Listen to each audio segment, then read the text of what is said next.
എല്ലാവർക്കും നമസ്കാരം.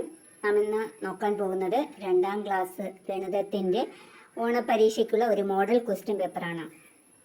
ചാനൽ ആദ്യമായിട്ടാണ് കാണുന്നതെങ്കിൽ ചാനൽ സബ്സ്ക്രൈബ് ചെയ്യാനും ലൈക്ക് അടിക്കാനും കമൻറ്റ് ചെയ്യാനും മറക്കരുത്. അപ്പോൾ ശരി, നമുക്ക് നേരെ ക്ലാസ്സിലേക്ക് കിടക്കാം. പ്രവർത്തനം 1, വരയ്ക്കാം എഴുതാം. ക്വസ്റ്റ്യൻ എ, വീടിൻ്റെ ചിത്രം പൂർത്തിയാക്കാം, നിറം കൊടുക്കാം. ഇവിടെ ഒരു വീടിൻ്റെ പകുതി ചിത്രം തന്നിട്ടുണ്ട്.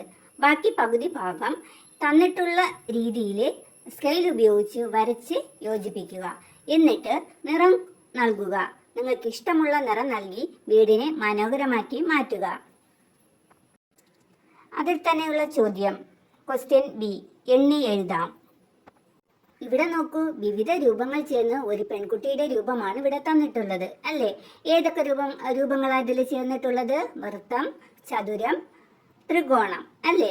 അപ്പോൾ ഇനി നമ്മൾ ചെയ്യേണ്ടത് രൂപങ്ങൾ എണ്ണി എഴുതൂ. വൃത്തം, ചതുരം, ത്രികോണം, ഈ രൂപങ്ങൾ നമ്മൾ എണ്ണി എഴുതേണ്ടതുണ്ട്. ആദ്യം തന്നിട്ടുള്ളത് ഏതാ? വൃത്തം. അപ്പം വൃത്തം എണ്ണി എഴുതാം. വൃത്തം എത്രയാ ഉള്ളത്? ടീച്ചർ അവിടെ എണ്ണി എഴുതിയിട്ടുണ്ട്, 11. അടുത്ത് എണ്ണി എഴുതേണ്ടത് ഏതാ? ചതുരമാണ് അല്ലേ? അപ്പൊ ചതുരം എണ്ണി എഴുതിയാലോ? ചതുരം എത്രയാ ഉള്ളത്? 9 ചതുരങ്ങളുണ്ട്. അടുത്തിനി എണ്ണേണ്ട രൂപം ത്രികോണമാണ്. ത്രികോണം എത്രയുണ്ടെന്ന് എണ്ണി എഴുതിയാലോ? 4 ത്രികോണമാണ് ഉള്ളത്. പ്രവർത്തനം 2, സംഖ്യ ഉണ്ടാക്കാം. അതിൽ തന്നെ എ, വിട്ടുപോയ കളം പൂർത്തിയാക്കൂ.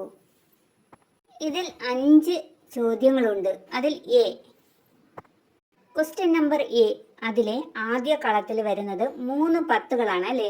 3 10 ചേർന്നാൽ എത്രയാ? 30. പിന്നെ അടുത്ത കളത്തിൽ വരുന്ന എത്രയാ? 4 1കൾ. 4 1കൾ ചേർന്നാൽ എത്രയാ? 4 കിട്ടും അല്ലേ? അപ്പം 3 10ഉം 4 1ഉം ചേർന്നാൽ എത്ര? 34. 34 അവിടെ തന്നിട്ടുണ്ട്. ബിയിലെ ആദ്യത്തെ കളത്തിൽ എത്ര 10ആ ഉള്ളത്? 1 10. ഒന്നുകളാണെങ്കിൽ 4 1കളുണ്ട്.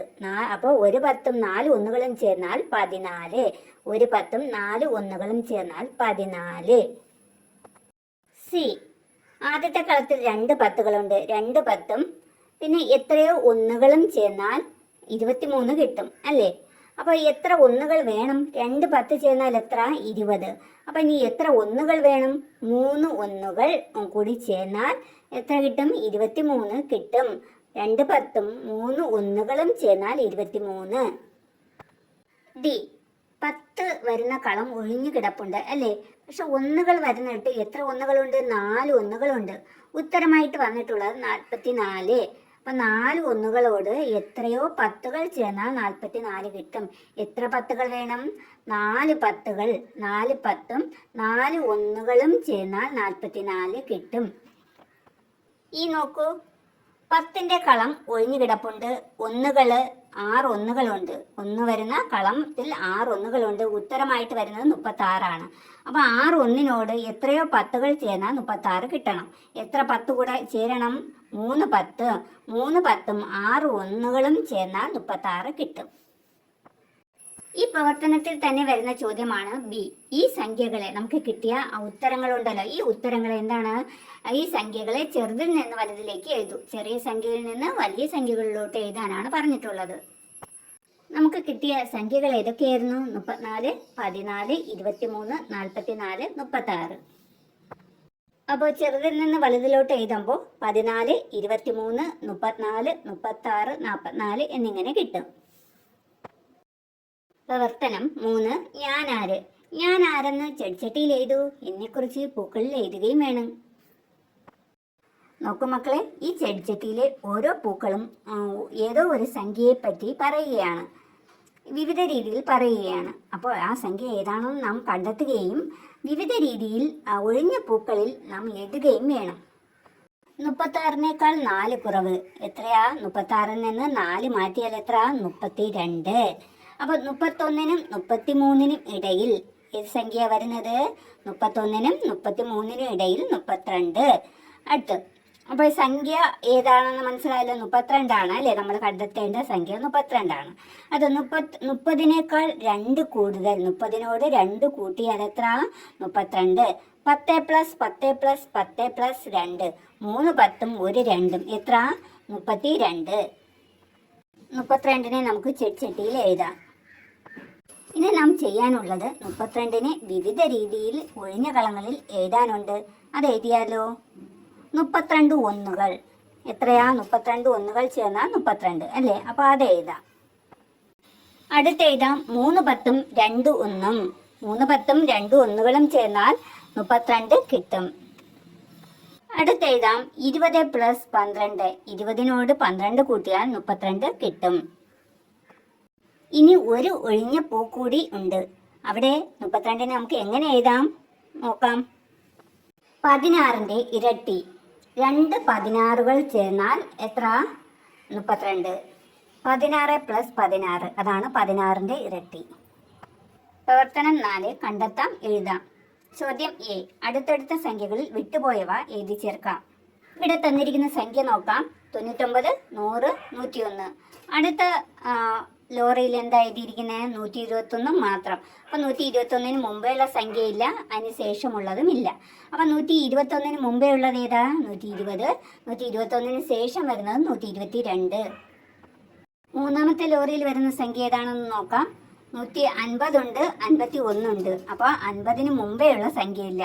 50ന് മുമ്പേ ഏത് സംഖ്യ വരിക? 149. ചോദ്യം ബി. പൂർത്തിയാക്കാം.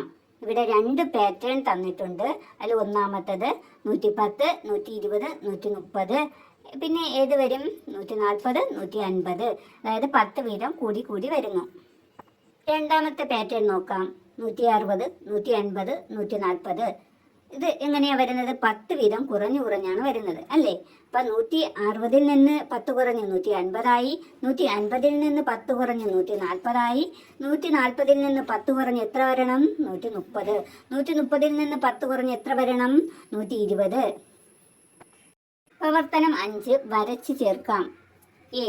യോജിച്ചവ വരച്ച് ചേർക്കാം. ഗോളത്തിന് ഉദാഹരണമാണ് വലത് സൈഡിലെ പന്ത് അല്ലേ? പന്തിന്റെയും രൂപം എങ്ങനെയാണ്? ഗോളം രീതിയിലാണ് അല്ലേ? അടുത്ത് കാണുന്നത് ചതുരസ്തംഭമാണ്. ചതുരസ്തംഭവുമായി യോജിച്ച് വരുന്നത് ബിസ്ക്കറ്റ് പാക്കറ്റാണ്. അപ്പോൾ ചതുരസ്തംഭത്തിൽ നിന്ന് ബിസ്ക്കറ്റിലോട്ട് വരച്ച് യോജിപ്പിക്കാം. പിന്നെ കാണുന്നതോ വൃത്തസ്തംഭമാണ്. വൃത്തസ്തംഭവുമായി ബന്ധപ്പെട്ട രൂപത്തിലേക്ക് വരച്ച് യോജിപ്പിക്കാം. ചോദ്യം ബി. അടുത്തതാര്? ഇവിടെയും ഒരു പാറ്റേൺ ആണ്. മക്കൾ ചെയ്യേണ്ടത് ഈ പാറ്റേണിന്റെ ക്രമം നോക്കുക. ക്രമം അനുസരിച്ച് നാലാമത് വരുന്നത് ഏതാണെന്ന് കണ്ടെത്തി ശരിയായതിന് ടിക്ക് മാർക്ക് കൊടുക്കുക. ശരിയായിട്ട് വരുന്നത് ഡി ആണ്. നിങ്ങൾ ചെയ്യേണ്ടത് ദീർഘചതുരത്തിൽ വരുന്ന ത്രികോണത്തിൻ്റെയും വെളിയിലുള്ള വൃത്തത്തിൻ്റെയും സ്ഥാനങ്ങൾ നോക്കുക. മാറി മാറിയാണ് വരുന്നത് അല്ലേ? ആ ക്രമം നോക്കിയാൽ ഈ നാലാമത്തെ ഓപ്ഷൻ കിട്ടും. ചോദ്യം സി. കൂട്ടത്തിൽപ്പെടാത്തതിൻ്റെ ചുറ്റും വട്ടം വരയ്ക്കുക. ചിത്രത്തിൽ നോക്കൂ. 1, 2, 3 രൂപങ്ങൾ ചതുരസ്തംഭത്തിന്റെ രൂപങ്ങളാണ് അല്ലേ? പക്ഷെ നാലാമത്തത് മാത്രം വ്യത്യാസമാണ് അല്ലേ? അപ്പൊ ഏതാ നമ്മൾ കൂട്ടത്തിൽപ്പെടാത്തത്? നാലാമത്തത്. അപ്പൊ അതിന് ചുറ്റുമാണ് വട്ടം വരയ്ക്കേണ്ടത്. പ്രിയപ്പെട്ട കുട്ടികളെ, ഗണിതം മോഡൽ എക്സാം ക്വസ്റ്റ്യൻ പേപ്പറിലെ എല്ലാ പ്രവർത്തനങ്ങളും ഇവിടെ അവസാനിച്ചു. നിങ്ങൾക്ക് ഈ വീഡിയോ ഇഷ്ടമായെങ്കിൽ ലൈക്ക് ചെയ്യുക, സബ്സ്ക്രൈബ് ചെയ്യുക, ഷെയർ ചെയ്യുക, കമൻറ്റ് ചെയ്യുക. ഇതേ മാതൃകയിലായിരിക്കും എക്സാമിന് ചോദിക്കുക.